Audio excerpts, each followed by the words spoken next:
ఉపవాస ప్రార్థనకి కూడి వచ్చిన నీతో నాతో ఆన్లైన్ ద్వారా ఈ ఉపవాస ప్రార్థనలో పాల్గొంటున్న ప్రతి ఒక్కరితో దేవుడు మాట్లాడే మాట ఏంటి అంటే, మీ శత్రువులను ప్రేమించండి, మిమ్మల్ని దూషించే వారి నిమిత్తము ప్రార్థించండి అని దేవుని వాక్యం సెలవిస్తుంది.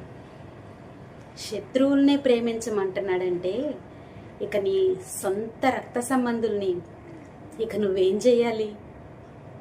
దేవుని మాట ప్రకారం, దేవుని వాక్యం ప్రకారం మనం ఆలోచిస్తే, దేవుని వాక్యం ప్రకారం మనము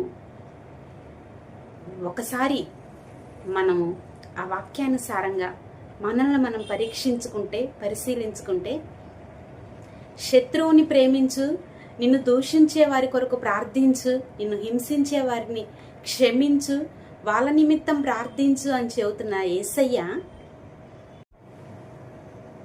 ఇక నీ సొంత రక్త సంబంధిని ఇక నువ్వు ఎలా ప్రేమించాలి? నీ సహోదరుల్ని నువ్వు క్షమించాలి? నువ్వు క్షమించే విధానము ఏ రీతిలో ఉండాలి? అసలు నీ సొంత సహోదరుని ప్రేమించే యొక్క ప్రేమ విషయంలో ఇక నీ ప్రేమ ఎలా ఉండాలి? శత్రువుని ప్రేమించమంటున్న యేసయ్య నీ రక్త సంబంధిని ద్వేషిస్తే చూస్తూ మౌనంగా ఉంటాడు ఆయన?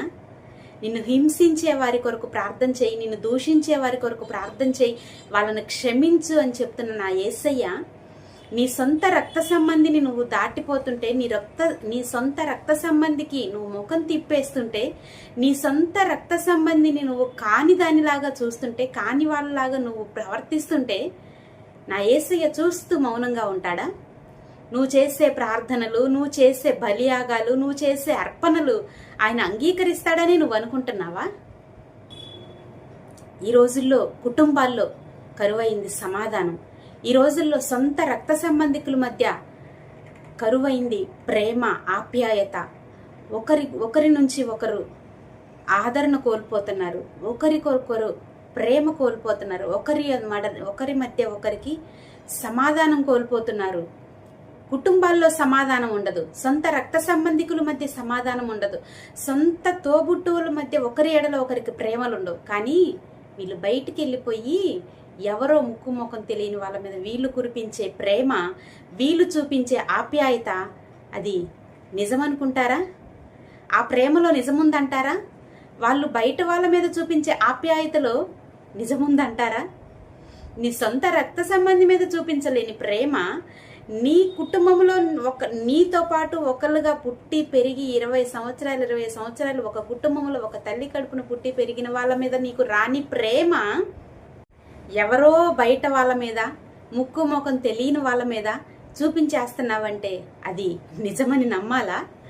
ఆ ప్రేమ నిజమనుకోవాలా? ఆ ప్రేమ నిజమనుకొని ఉన్నవన్నీ వదిలేసి వాళ్ళకి ఉన్నవన్నీ తీసుకెళ్ళి వాళ్ళకి పెట్టాలా? ఇది ఎంతవరకు కరెక్టో చెవి గలవాడు వినుగాక. ఇంతకంటే నేనేం చెప్పలేను. చెవి గలవాడు వినుగాక, గ్రహించునుగాక. ఆత్మ సంబంధులకి ఇది అర్థమవుతుంది. నిజంగా దేవుణ్ణి ప్రేమిస్తే, నిజంగా నువ్వు దేవుని మాటని వింటే, నిజంగా దేవుని వాక్యానుసారంగా నువ్వు జీవిస్తుంటే నీ శత్రువుకి, నీ రక్త సంబంధికి నువ్వు ముఖం తిప్పవు. నీ రక్త సంబంధిని కాని వాళ్ళలాగా నువ్వు చూడవు. చూస్తున్నావంటే నువ్వు అబద్ధికుడివే, అబద్ధికురాలువే. నువ్వు చెబుతున్న మాట, నువ్వు చేస్తున్న ప్రయాసంతా అబద్ధమే. ఈ రోజు మనుషుల మధ్య నువ్వు మెప్పు పొందొచ్చు, నా దేవుని ఎదుట నువ్వు తల దించుకోవాల్సిన పరిస్థితి వస్తుంది. జాగ్రత్త. నా దేవుడు ఏం చేశావు నువ్వు అని నిన్ను ప్రశ్నిస్తే సమాధానము చెప్పుకోలేని స్థితిలో తల దించుకోవాల్సి వస్తుంది. జాగ్రత్త. దేవుని ఎదుట సిగ్గుపడనక్కరలేని ముఖముతో, ముసుగులేని ముఖముతో ధైర్యంగా ఆయనని ఎదుర్కొని, ఆయన నా కుమార్తె, నా కుమారుడా, నా స్నేహితుడా, నా స్నేహితురాలా అని ప్రేమగా పిలిచి హత్తుకునే విధంగా నువ్వు ఉండాలి. నీ ఆత్మీయ జీవితం ఉండాలి. అంతేకాని అక్రమము చేయవారులారా మీరెవరో నాకు తెలియదు, వెళ్ళండి, ఆ పక్కకి వెళ్ళండి, వీళ్ళని తీసుకెళ్ళి ఆ చీకటి గదిలో పడేయండి అనేలాగా అనిపించుకోవద్దు. చేస్తారు, వాళ్ళ ద్వారా కూడా దేవుని సేవ జరిగిద్ది. కక్ష చేతనే కానీ మిష చేతనే కానీ దేవుని సువార్త ప్రకటించబడాలి, ఆయన పని జరగాలి అని పౌలు భక్తుడు అంటున్నారు. యేసుక్రీస్తు అంటున్నాడు, అయ్యా మరి వాళ్ళు దయ్యాలు వెళ్ళగొడుతున్నారు కదా, వాళ్ళు స్వస్థత కార్యాలు చేస్తున్నారు కదా, వాళ్ళ ద్వారా అద్భుతాలు జరుగుతున్నాయి కదా అంటే, ప్రభువా ప్రభువా నన్ను పిలిచే ప్రతివాడు నాకు పాత్రుడు కానే కాదు, వాళ్ళని తీసుకెళ్లి చీకటి కొట్లో పడేయండి అని అంటాడు రేపటి రోజున. అలాంటి పరిస్థితి వద్దు. ఈ రోజు ఇక్కడ నువ్వు మనుషుల చేత మెప్పించబడి అక్కడ నువ్వు చీకటి కొట్లో పడవేయబడే స్థితికి తెచ్చుకోకు. ఇక్కడ నువ్వు చీ అన్నా అక్కడ కనపరచబడతావు. అలాగని ఇక్కడ చీ అనిపించుకోమని నేను చెప్పటం లేదు. మనుష్యుల దయ సంపాదించుకో, దేవుని దయను సంపాదించుకో. మనుషులను ప్రేమించాలి, నీ సహోదరుని ప్రేమించు, నీ శత్రువుని ప్రేమించు. శత్రువులు కాదు కదమ్మా, నీ సొంత రక్త సంబంధికులు శత్రువులు కాదు కదమ్మా. ఎందుకు కాని వాళ్ళలాగా ప్రవర్తిస్తావు? అదేనా దేవుడు నీకు చెప్తుంది? అదేనా నువ్వెళ్ళి నలుగురికి చెప్తుంది? ఒకసారి గ్రహించుకో, నిన్ను నువ్వు పరిశీలించుకో. నా కుటుంబం ఎడల, నా సహోదరుల ఎడల నేను ఎలా ఉంటున్నాను? నేను చేసేది, నేను చెప్పేది ముందు నాకు కరెక్ట్. అదే పౌలు గారు అంటారు కదా, నేను అనేకులకు ప్రకటించి భ్రష్టునైపోతానేమని నా శరీరాన్ని నేను నలగొట్టుకుంటా ఉంటా, నన్ను నేను నలగొట్టుకుంటా, నన్ను నేను నిత్యం వాక్యము యొక్క ఇదిలో, ఆ వాక్యంలో నేను ఆ అగ్నిలో నేను పుటము వేయబడతా, నన్ను నేను సరి చేసుకుంటూ ఉంటాను, నన్ను నేను నలగొట్టుకుంటూ ఉంటా. ఎక్కడ నేను భ్రష్టుడినైపోతాను, ఎక్కడ నేను ఈ గర్వముతో విర్రవీగిపోయి నా దేవునికి నేను దూరం అయిపోతానేమో, ఆహా నాకేమిలే అనుకొని నేను ఎక్కడ గర్వము అహంకారం నాలో చోటు చేసుకొని కళ్ళు మెరక్కలు గమ్మేసి కళ్ళు నెత్తికెక్కి నేను నా దేవునికి దూరం అయిపోతానేమో అని పౌలు గారు నిత్యము ఆయన్ని నలగొట్టుకుంటా ఉండేవాడంట. ఈ ఉపవాస ప్రార్థనలో కూడి వచ్చిన మనం అందరము కూడా ఆత్మీయ జీవితంలో మనము ఎత్తైన స్థితిలో ఉంటే మనకు రావాల్సింది గర్వం కాదు, మనం పడాల్సింది అహంకారము కాదు.